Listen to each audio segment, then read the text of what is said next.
Directement vers Kenroy Quellenec-Reid, donc du Grand Londres, pour qu'il nous explique aussi comment les choses se sont mises en œuvre au niveau de la région de Londres. Vous avez la parole. Thank you very much. Quite pleased to be here today and to tell you about how we've gone about using EU funding to tackle some of the urban development issues that we have in London. Frank has given a sort of a useful opening to my presentation, because whilst he's talked about the fund in the northwest of England, I'll talk about how we've used EU funding in London to tackle climate change issues.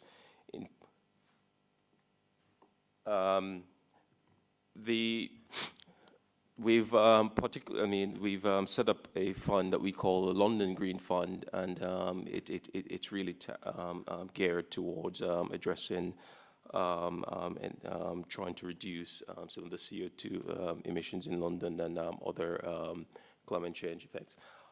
Firstly, I'll probably start off by sort of probably reminding you of some of the earlier there were some discussions about the sort of different issues within urban areas, and London being a large capital city has sort of certainly demonstrate those differences and contrasts, being the sixth richest city in the world, with a GDP in 2012 of 250 billion pounds.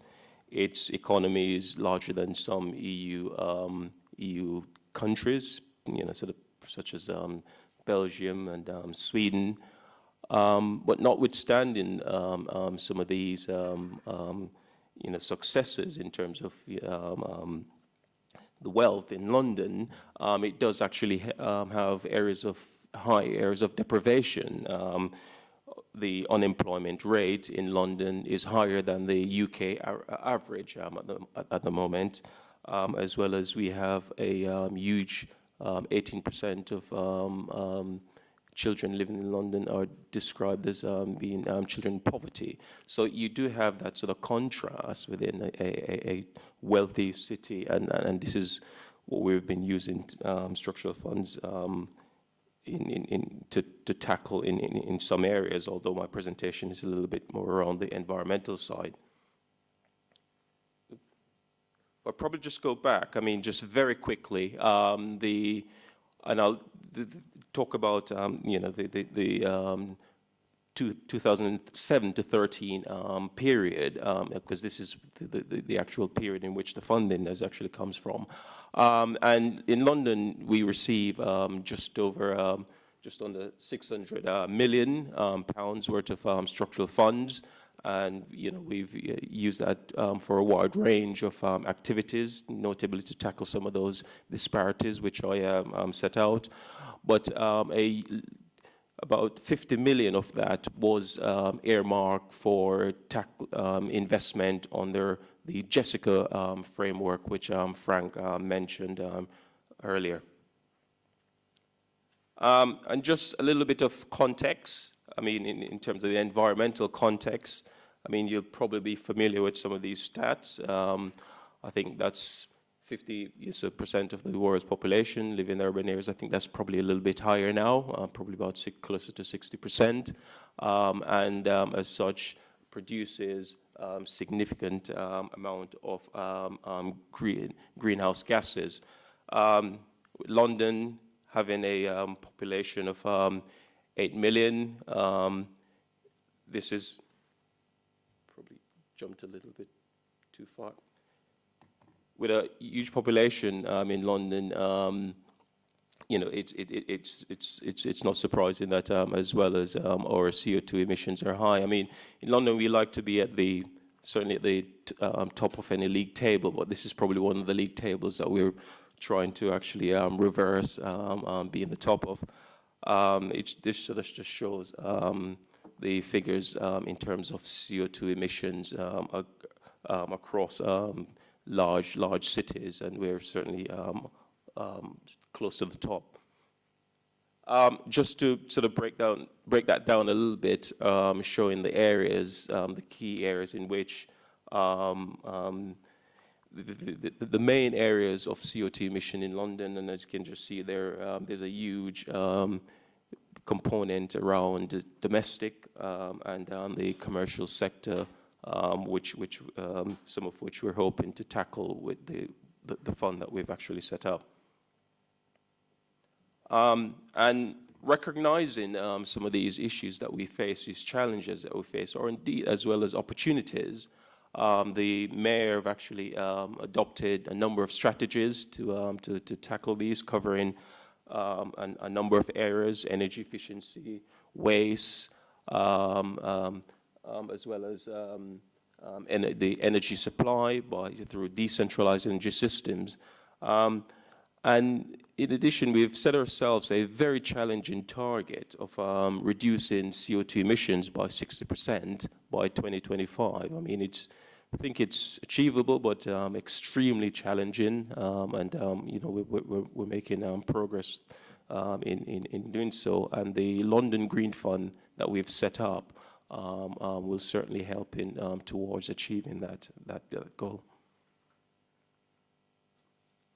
I think this slide probably summarizes some of the principles that was mentioned previously around, if you know, we've identified what our economic development objectives are, and assuming that the actual way of dealing with that is through some financial intervention, you could look at providing a grant or subsidy, or indeed you can look at providing a repayable investment, you know, through equity loans or other means. And this, to some extent, reflects the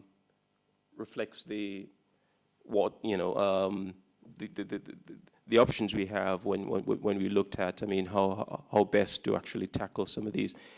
You know, invariably, yes, some things will actually need subsidies, but others, I think, as mentioned previously, you know, if it's revenue generating, then certainly one would look to actually to see whether or not financial instruments is the best way of actually addressing that issue.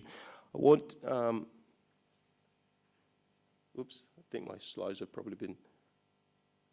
I won't touch on this one because I think this bit has been covered by, you know, sort of Frank, and certainly the benefits of actually using repayable instruments. You can actually, hopefully, if the projects are successful and you get your money back, you can certainly reuse that for other things. So you get more, in effect, more for your certainly you get more for your money. And I'll touch on an example of the leverage effect. How can you use your scarce public resources to actually achieve more from getting funding from elsewhere? Just moving quickly to the next slide. I mean, this slide here is just really to illustrate that point a bit about bring home the idea of the actual place that financial instruments or repayable funding sits within the finance landscape. You have, you know, projects which don't actually provide any, you know, sort of financial returns, but they're certainly important for the community, which you'd probably finance with grants. You'd also have those projects, you know, on the opposite scale, which the private sector will do regardless. I mean, they don't need any sort of encouragement from the state. They will actually invest. But you have those in the sort of middle, and this is where we think probably the intervention from the state by using some of its resources to enable other key players to come in the market to actually drive those projects forward, creating those bankable projects where the private sector can also invest in. I think this is the key importance or one of the key advantage of actually using repayable finance to ensure that those projects can go ahead to deliver your economic development objectives. And again, just it's summarizing, the principles have been outlined before, and I'd probably suggest to you, that this is certainly a model that's worth considering going forward, given that, the scarce resources at the moment from the public sector.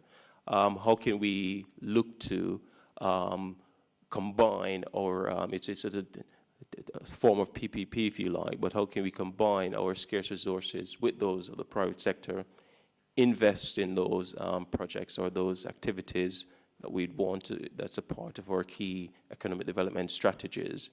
And the way I see this is that we get sort of two key outcomes, a double bottom line, if you like. Your economic development objectives are met, or hopefully will be met.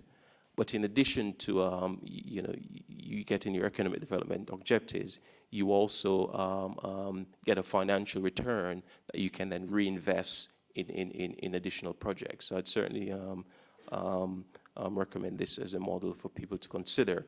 And how we have actually done this in London with the, with the Green Fund. This might be a little bit, slide a little bit small. With the Green Fund, we took 50 million from our ERDF program. We've matched that with funding from the Greater London Authority, which is the sort of the Mayor's office in London, and 18 million from the London Waste and Recycling Board, which is a organisation responsible for tackling municipal waste in London.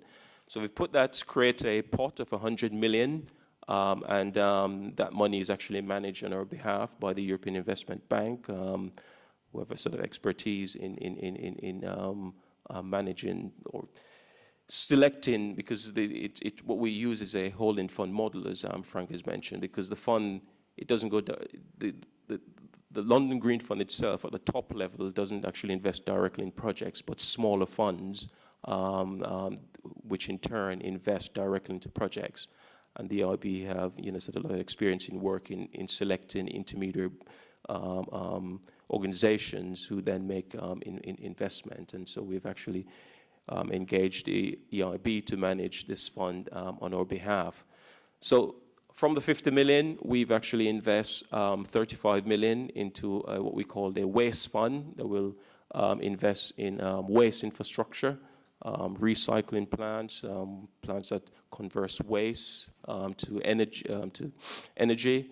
And the fund manager was required to actually secure additional funding, which they've managed to secure an additional 25 million at fund level, and they've actually secured further funding at project level, which meant that our money is actually stretched a little bit further by enabling additional funding to come into the system to finance those projects.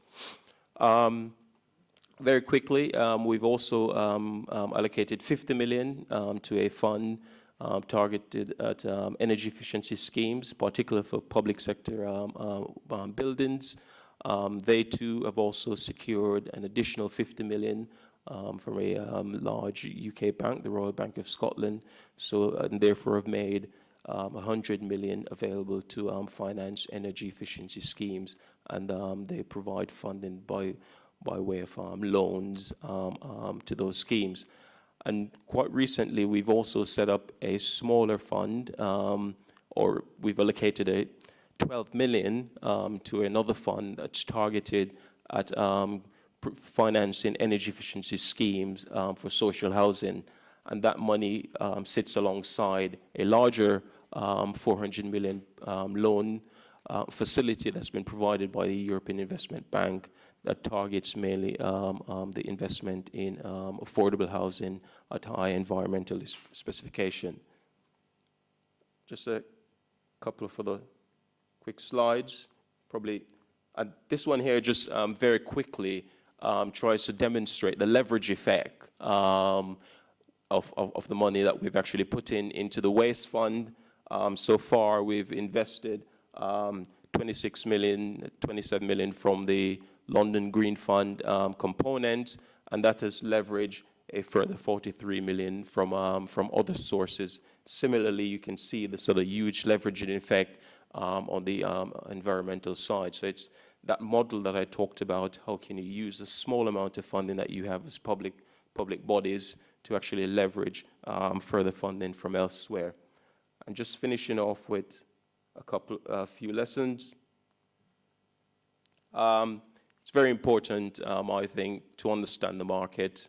When we started out down this route, we did a detailed study to understand what is it that can be delivered, who are the key market players, and I think it's very important that you understand how the market is able to help you deliver your economic development objective, but also recognize that things will change. We concluded our study just before the actual financial crash, which meant that we had to actually revisit some of the things that were actually recommendations that were in there.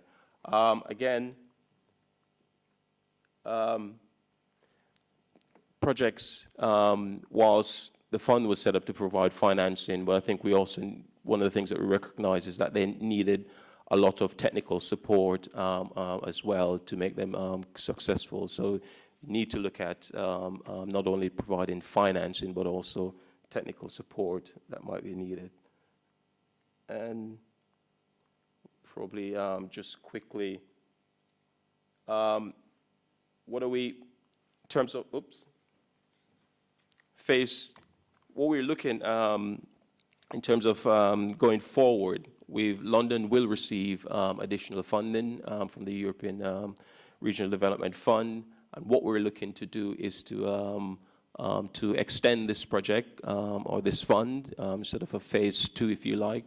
We've already earmarked an additional 50 million pounds for this project, but we're actually, as I mentioned, we're undertaking an assessment, an ex-ante evaluation to see are the issues that we identified when we started off, are they the same issues? Where do we need to change? What are should we keep the same delivery mechanism? So we're currently appointed Deloitte to do an assessment as to how we actually go forward on this project.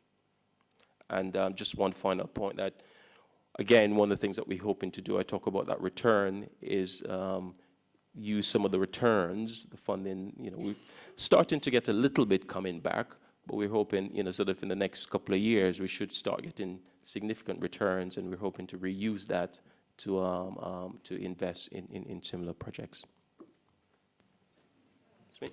Thank you. Merci beaucoup.